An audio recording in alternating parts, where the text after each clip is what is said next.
নবীজি সাল্লাল্লাহু আলাইহি ওয়াসাল্লামের জীবনী সংক্ষিপ্ত জ্ঞান, এইভাবে সম্পূর্ণ ইসলামটা সংক্ষিপ্তভাবে অর্জন করবে না।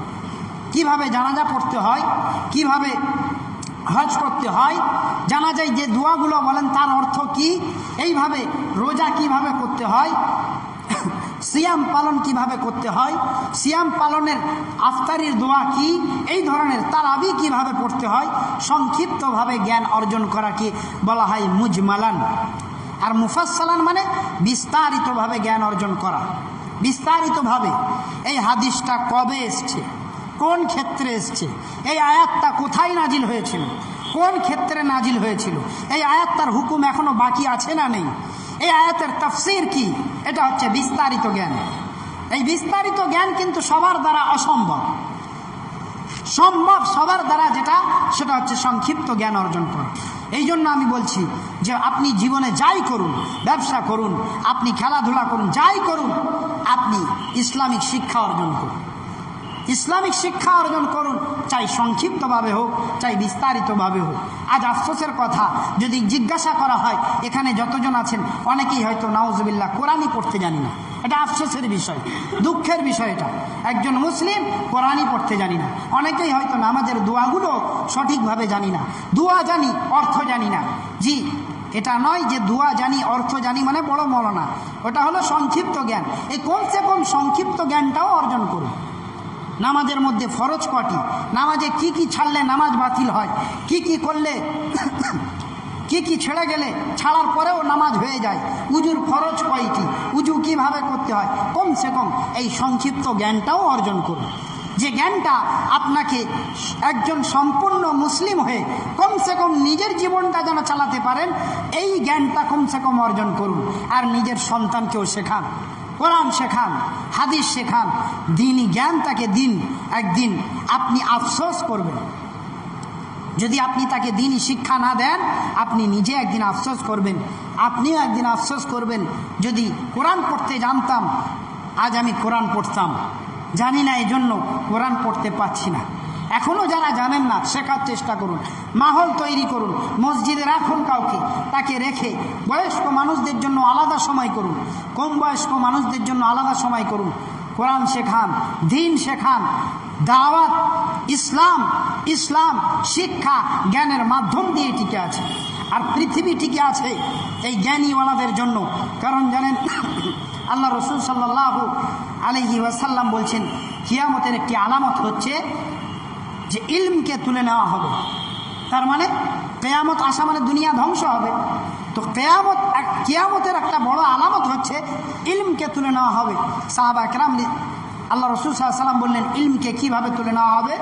ইলমকে এইভাবে তুলে নেওয়া হবে, বড় বড় আলিমদেরকে, যাদের ভিতরে দ্বীনি শিক্ষা আছে, আল্লাহ তাদেরকে পৃথিবীর বুক থেকে তুলে নেবেন। তো দ্বীনি শিক্ষা না থাকলে, দ্বীনি জ্ঞান যদি না থাকে, ইসলামিক জ্ঞান যদি মানুষের ভিতরে না থাকে, তাহলে কিয়ামত খুবই নিকটবর্তী, এটা জেনে রাখুন। আসুন আল্লাহ তাবারক ওয়া তাআলা কোরআনে কারীমের মধ্যে কি বলছে একবার দেখি। 22 নম্বর পারা, 23 নম্বর পারা, সূরাতুজ জুমার 18 নম্বর পৃষ্ঠা 9 নম্বর আয়াতের মধ্যে আল্লাহ বলছেন কি, আউযু বিল্লাহি মিনাশ শাইতানির রাজীম, কুল হাল ইয়াস্তাবিল্লাযীনা ইয়ালামুনা ওয়াল্লাযীনা লা ইয়ালামুন। হে নবী আপনি বলে দিন, হে নবী আপনি বলে দিন, যে ব্যক্তি জানে আর যে জানে না, যার ভিতরে দ্বীনি শিক্ষা আছে আর যার ভিতরে দ্বীনি শিক্ষা নেই, তারা কি সমান হতে পারে? তারা সমান হতে পারে না।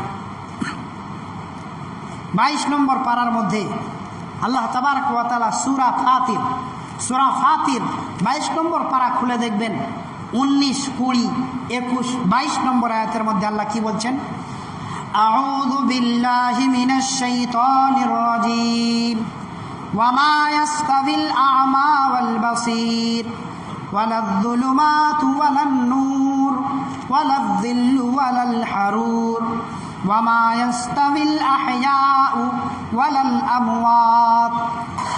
22 নম্বর পারা সূরা ফাতিরের 19, 20, 21, 22 নম্বর আয়াতের মধ্যে আল্লাহ বলছেন, ওয়ামা ইয়াস্তাবিল আ'মা ওয়াল বাসীর। হে নবী আপনি বলে দিন, চক্ষুওয়ালা আর অন্ধ ব্যক্তি, যে ব্যক্তি কানা চোখে দেখতে পায় না আর চক্ষুওয়ালা কোনোদিন সমান হতে পারে না। তার মানে একজন ইলমওয়ালাকে, যার ভিতরে দ্বীনি শিক্ষা আছে, আল্লাহ তাকে চক্ষুওয়ালার সঙ্গে তুলনা করলেন, আর যার ভিতরে দ্বীনি শিক্ষা নেই তাকে আল্লাহ অন্ধের সঙ্গে তুলনা করলেন। যে দ্বীনি শিক্ষা যদি আপনার কাছে থাকে, একটা আপনার এক্সট্রা চোখ, আপনি কোরআন খুলছেন, কালো কালির লেখা দেখতে পাচ্ছেন আর পড়তে আরম্ভ করছেন। কিন্তু যে ব্যক্তি কোরআন পড়তে জানে না, দ্বীনি শিক্ষা নেই, কোরআনটা খোলার পরে দেখতে পাচ্ছে কিছু লেখা আছে কিন্তু পড়তে পারছে না, তো যেন চোখ থেকেও অন্ধর মতো, কানার মতো। তাই আল্লাহ যার ভিতরে দ্বীনি জ্ঞান আছে তাকে চক্ষুওয়ালার সঙ্গে তুলনা করলেন, আর যার ভিতরে দ্বীনি জ্ঞান নেই তাকে অন্ধের সঙ্গে, কানার সঙ্গে তুলনা করেছেন। এটা আমি করছি না, আল্লাহ করেছেন।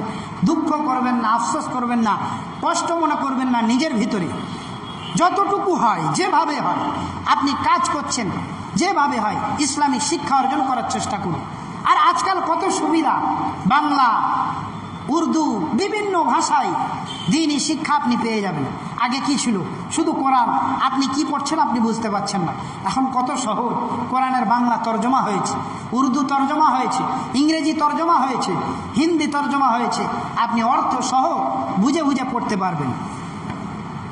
তারপরে আল্লাহ তাবারক ওয়া তাআলা বলছেন, ওয়ালা যুলুমাতু ওয়ালা নূর, অন্ধকার আর আলো কোনোদিন সমান হতে পারে না। তার মানে যার ভিতরে দ্বীনি শিক্ষা নেই তাকে আল্লাহ অন্ধকারের সঙ্গে তুলনা করলেন, আর যার ভিতরে দ্বীনি শিক্ষা আছে তাকে আলোর সঙ্গে তুলনা করলেন। আপনি একটা ঘরের ভিতরে ঢুকলেন, অন্ধকার, কিছু দেখতে পাচ্ছেন না, হঠাৎ করে বাতিটা জ্বলে গেল, আপনি দেখতে পাচ্ছেন এখানে চেয়ার আছে, ওখানে টেবিল আছে, ওখানে লাঠি আছে। তো ঠিক একজন ব্যক্তির জন্য দ্বীনি শিক্ষাটা হচ্ছে আলোর মতো, আর যার ভিতরে দ্বীনি শিক্ষা নেই অন্ধকারের মতো। অন্ধকারের মতো সে চাইলেও কিছু করতে পারবে না। নাম্বার 3, ওয়ালা দিল্লু ওয়ালাল হারুর, রৌদ্র এবং ছায়া কোনোদিন সমান হতে পারে না। ধূপ আর ছায়া কোনোদিন সমান হতে পারে না। ওয়ামা ইয়াস্তাবিল আহইয়াউ ওয়ালাল আমওয়াত, মৃত ব্যক্তি এবং জীবিত ব্যক্তি কোনোদিন সমান হতে পারে না।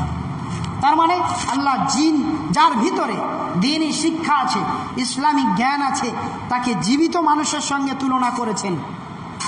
আর যার ভিতরে জ্ঞান নেই, ইসলামিক জ্ঞান নেই, দ্বীনি জ্ঞান নেই, তাকে মৃত ব্যক্তির সঙ্গে তুলনা করেছেন। আমার কথা যদি বিশ্বাস না হয়, আপনি কোরআনুল কারীমের 22 নম্বর পারা সূরাতুল ফাতিরের 19, 20, 21, 22 খুলে দেখুন, ব্যাখ্যা খুলে দেখুন। ওখানে একজন ব্যক্তি যার ভিতরে দ্বীনি জ্ঞান আছে তাকে জীবিত ব্যক্তির সঙ্গে তুলনা করা হয়েছে, আর যার ভিতরে দ্বীনি জ্ঞান নেই তাকে মৃত ব্যক্তির সঙ্গে তুলনা করা হয়েছে। যেমন মনে করুন আমার ভিতরে দ্বীনি জ্ঞান নেই, আমারই একজন আত্মীয় মারা গিয়েছে, মনে করুন জানাজা পড়াবার ইচ্ছা যাচ্ছে, আমি জানাজা পড়াতে পারছি না, ইচ্ছা করার পরেও পাচ্ছি না। যেমন একজন মুর্দা চাইলেও কিছু করতে পারবে না, ও মারা গিয়েছে, তো ঠিক আমি একজন মুর্দার মতো অচল। দ্বীনি শিক্ষা না থাকার কারণে আমি চেয়েও করতে পারছি না। আর যদি থাকে আমি দাঁড়িয়ে যাব জানাজা পড়াতে, যদি থাকে আমি দাঁড়িয়ে যাব নামাজ পড়াতে, যদি থাকে আমি চলে যাব কোরআন তেলাওয়াত করতে। তো বিভিন্ন কাজ আমি করতে পারবো, ইসলামিক কাজ, যদি আমার ভিতরে দ্বীনি শিক্ষা থাকে। ওই জন্য আমি জীবিত ব্যক্তির মতো। আসুন, দ্বীনি শিক্ষা অর্জন করলে কি কি ফজিলত রয়েছে একটু বলি। আল্লাহ কোরআনে কারিমে, এই জন্য বারবার আপনাদেরকে আমি রিকোয়েস্ট করছি, জানাচ্ছি, যেভাবেই হোক, যতটাই হোক, সময় দিন, ইসলামিক শিক্ষা, দ্বীনি শিক্ষা অর্জন করুন। মূর্খ থেকে কোনোদিন জান্নাত পাওয়া যাবে না। জান্নাত পেতে গেলে আপনাকে দ্বীনি শিক্ষা অর্জন করতে হবে। আমি হাদিস বলবো, আল্লাহ বলছেন, ফাআলাম আন্নাহু লা ইলাহা ইল্লাল্লাহ। আল্লাহ নবীকে আদেশ দিচ্ছেন, হে নবী, আপনি আগে জানুন আল্লাহ এক, তারপরে আগে বাড়ুন। আগে জানুন আল্লাহ এক, আগে ইলম অর্জন করুন, পরে আমল। আগে ইলম, পরে আমল। তবে এটাও মনে রাখবেন যে ইলম থাকার পরে যদি আমল না থাকে তাও বেকার। যদি কোনো মানুষ দ্বীনি জ্ঞান অর্জন করে তার মানে এটাই নয় যে সে সফল কাম। দ্বীনি জ্ঞান অর্জন করার পরে যদি তার ভিতরে আমল থাকে তবেই সে সফল কাম, তবেই সে লাভবান। নয়তো ইলম আছে আমল নেই, ইলমুন বিলা আমালিন কাশাজারিন বিলা সামারিন। যে একজন মানুষের কাছে ইলম আছে আমল নেই, একটি গাছ আছে গাছ ফল দেয় না, ঠিক তেমন আরবি কবি বলছেন একটি গাছ আছে গাছ ফল দেয় না, মানুষ ওই গাছটাকে রাখবে বলুন তো, কেটে ফেলে দেবে, হ্যাঁ কোনো ফল দেয় না। তো একজন আলিম যদি বা আমল না হয়, বে আমল হয়, আমল যদি না থাকে, ওই বিনা ফল দেওয়া গাছটার মতো সেই আলিমটা। তো ইলমের সাথে আমলেরও দরকার, তবে আগে ইলম। ফাআলাম আন্নাহু লা ইলাহা ইল্লাল্লাহ, সূরা মুহাম্মাদের 19 নম্বর আয়াত আপনি খুলে দেখুন। আল্লাহ নবীকে আদেশ দিচ্ছেন, হে নবী আগে আপনি ইলম অর্জন করুন, আগে জানুন তারপরে আমল করুন। আসুন হাদিসের মাধ্যমে আপনাকে জানাই যে ইলমের কত ফজিলত, দ্বীনি শিক্ষার কত ফজিলত। জামে আত-তিরমিজি 2646 নম্বর হাদিস। আল্লাহ রাসূল সাল্লাল্লাহু আলাইহি ওয়াসাল্লাম বলছেন, মান সালাকা তরিকান ইয়ালতামিসু বিহি ইলমান, যে ব্যক্তি এমন পথে চলল যেই পথে দ্বীনি শিক্ষা অর্জন করা যায়, মানে আপনি আপনার সন্তানকে মাদ্রাসায় পাঠাচ্ছেন দ্বীনি শিক্ষা অর্জন করার জন্য, আল্লাহ রাসূল সাল্লাল্লাহু আলাইহি ওয়াসাল্লাম বলছেন, সাহহালাল্লাহু লাহু তরিকান ইলাল জান্নাহ, আপনি দ্বীনি শিক্ষা অর্জন করতে পাঠাচ্ছেন না, বরং আপনার সন্তানকে সরাসরি জান্নাতে পাঠাচ্ছেন, বলুন সুবহানাল্লাহ। যে ব্যক্তি দ্বীনি শিক্ষা অর্জন করার জন্য বাড়ি থেকে বার হয়, মুহাম্মাদুর রাসূলুল্লাহ সাল্লাল্লাহু আলাইহি ওয়াসাল্লাম বলছেন, আল্লাহ তার জান্নাতের রাস্তাকে সহজ করে দেন। আসুন দ্বীনি শিক্ষার কত গুরুত্ব, কত দাম। জামে আত-তিরমিজি 2685 নম্বর হাদিস। আবু উমামা আল বাহিলি রাদিয়াল্লাহু তাআলা আনহু হতে বর্ণিত, তিনি বলছেন, যুকিরা লি রাসূলিল্লাহি সাল্লাল্লাহু আলাইহি ওয়াসাল্লাম রাজুলানি, আল্লাহ রাসূল সাল্লাল্লাহু আলাইহি ওয়াসাল্লামের কাছে দুইজন ব্যক্তির কথা জিজ্ঞাসা করা হলো, একজন আলিম আর একজন আবিদ। আল্লাহ রসুল বললেন, ফজলুল আলিমি আলাল আবিদি কা ফজলি আলা আদনাকুম, একজন ব্যক্তি যার ভিতরে দ্বীনি শিক্ষা আছে সে তোমাদের মাঝে তত দামি যেমন তোমাদের মাঝে আমি যত দামি, তো সাধারণ মানুষের কাছে একজন আলিম তত দামি, বলুন সুবহানাল্লাহ। তারপরে আল্লাহ রসুল বললেন, ফাকাল রাসূলুল্লাহি সাল্লাল্লাহু আলাইহি ওয়াসাল্লাম, ইন্নাল্লাহা ওয়া মালাইকাতাহু ওয়া আহলাস সামাওয়াতি ওয়াল আরদি হাত্তা নামলাতা ফি জুহরিহা ওয়া হাত্তাল হুতা ফিল মাই লা ইউসাল্লুনা আলা মুআল্লিমিন নাসিল খায়রা। তারপরে আল্লাহ রাসূল বললেন, হে আমার সাহাবারা শুনে নাও, আল্লাহর ফেরেশতা, আসমানওয়ালা, এমনকি সমুদ্রের পেটে মাছ, এমনকি গর্তের ভিতরে পিপিলিকা, একজন ব্যক্তি যে দ্বীনি শিক্ষা অর্জন করছে তার জন্য দোয়া চাইতে থাকেন, বলুন সুবহানাল্লাহ। একজন পিপিলিকাও পর্যন্ত একজন তালবে ইলম যে দ্বীনি শিক্ষা অর্জন করছে তার জন্য আল্লাহর কাছে দোয়া চাইতে থাকে। আসুন মিশকাতের 203 নম্বর হাদিস, কিতাবুল ইলমে আল্লাহ রাসূল সাল্লাল্লাহু আলাইহি ওয়াসাল্লাম বলছেন, ইজা মাতাল ইনসানু ইনকাতা আনহু আমালুহু ইল্লা মিন সালাসাতি আশিয়া, সাদাকাতিন জারিয়া আও ইলমিন ইনতাফাউ বিহি আও ওয়ালাদিন সালিহিন ইয়াদউ লাহু। ব্যক্তি যখন মারা যায় তখন তার সমস্ত নেকির দরজা বন্ধ হয়ে যায়। একজন মারা মানুষ নামাজ পড়তে পারবে, হজ করতে পারবে, যাকাত দিতে পারবে, কিছু করতে পারবে না, তার সমস্ত রাস্তা বন্ধ। 3টি রাস্তা খোলা থাকে। নাম্বার 1, সাদাকায়ে জারিয়া, আপনি এই মসজিদে 50,000 টাকা দিয়েছেন, যতদিন মসজিদে নামাজ হবে আপনি মারা যাওয়ার পরেও আল্লাহ আপনার কবরে এই মুসল্লিদের নামাজিদের নামাজের নেকি লিখতে থাকবেন, বলুন সুবহানাল্লাহ। দ্বিতীয়, আও ইলমিন ইনতাফাউ বিহি, এমন জ্ঞান যেই জ্ঞানের মাধ্যম দিয়ে মানুষ উপকৃত হয়েছে। আমি একজনকে কোরআন শিখিয়েছি, আমি এই খুতবা দিচ্ছি, খুতবার মাধ্যমে আজই একজন দ্বীনি জ্ঞান অর্জন করার জন্য প্রস্তুতি নিল এবং সে দ্বীনি জ্ঞান অর্জন করতে লাগলো। একজনকে হাদিস শিখিয়েছি, সে আরেকজনকে শিখিয়েছে, সে আরেকজনকে শিখিয়েছে। আমি মারা যাবার পরেও ওই যাকে শিখিয়েছি সে যতদিন তিলাওয়াত করবে ততদিন সেই নেকিটা আমি কবরে শুয়ে শুয়ে পেতে থাকবো, বলুন সুবহানাল্লাহ। নাম্বার 3, আও ওয়ালাদিন সালিহিন ইয়াদউ লাহু, যদি তার সন্তান তার জন্য দোয়া করে তাহলে এই দোয়া তার জন্য, নেক সন্তান যদি তার জন্য দোয়া করে এই দোয়া তার কবরে পৌঁছাতে থাকবে, বলুন সুবহানাল্লাহ। কমসে কম আপনার সন্তানকে নিজ হাতে নিজে সূরা ফাতিহা শেখান, সূরা নাস শেখান, দোয়াগুলো শেখান। কেন বলুন তো? অন্যজনকে দিয়ে শেখালে নেকিটা সে পাবে, সে পাক। কমসে কম আপনি জবানি শেখান, কারণ আপনি মারা যাবার পরে আপনার সন্তান যতদিন সূরা ফাতিহা তেলাওয়াত করবে এর নেকি ইনশাআল্লাহ তাবারক ওয়া তাআলা আপনার কবরে পৌঁছাবে। বলুন সুবহানাল্লাহ। এটা হচ্ছে দ্বীনি শিক্ষার গুরুত্ব। আপনি একজনকে উকিলই শেখাবেন, একজনকে ডক্টরই শেখাবেন, কিন্তু এর জন্য সাদকায়ে জারিয়া নেকি পাবেন না। কোরআন শেখাবেন, যতদিন সে যতজনকে শেখাবে ততজনের নেকি আপনার কবরে পৌঁছাতে থাকবে। বলুন সুবহানাল্লাহ। আল্লাহ রাসূল সাল্লাল্লাহু আলাইহি ওয়াসাল্লাম বলছেন, আমি বলছি না, খায়রুকুম মান তাআল্লামাল কুরআন ওয়া আল্লামা, তোমাদের মধ্যে সবচেয়ে উত্তম ব্যক্তি সেই যে নিজে কোরআন শেখে অপরকে শেখায়। সবচেয়ে উত্তম ব্যক্তি। দেশের প্রধানমন্ত্রী যাকে দামি বলবে সে দামি নয়। সারা পৃথিবীর মানুষ যদি একদিকে হয়ে একজন ব্যক্তিকে বলে ইনি সবচেয়ে দামি ব্যক্তি, সে দামি ব্যক্তি হতে পারে না।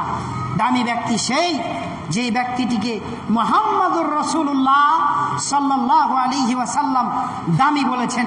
শুধু দামি বলেননি, বলেছেন তোমাদের মধ্যে সবচেয়ে দামি মানুষ, সবচেয়ে উত্তম মানুষ যে মানুষটি নিজে কোরআন শেখে অপরকে শেখায়।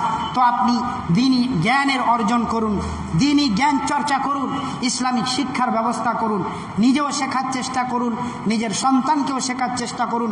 মনে রাখবেন, আপনার ভাগ্যে যতটা রুজি আছে আপনি ততটাই পাবেন, আপনার ভাগ্যে যতটা রোজগার আছে আপনি ততটা পাবেন, কিন্তু লস হয়ে যাবে আপনার মাঝখান থেকে যদি আপনি দ্বীনি শিক্ষা অর্জন করতে না পারেন।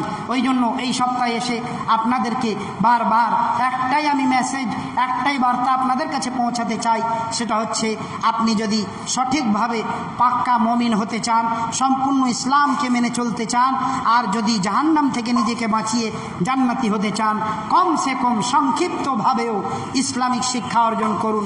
কিভাবে নামাজ পড়তে হয়, কিভাবে জানাজা পড়তে হয়, কিভাবে দোয়া পড়তে হয়, দোয়ার অর্থ কি, আমি নামাজে যে দোয়া পড়ছি সে দোয়ার অর্থ কি, আপনি কমসে কম কোরআন তেলাওয়াত শিখুন, কমসে কম সংক্ষিপ্ত জ্ঞান অর্জন আপনি করুন।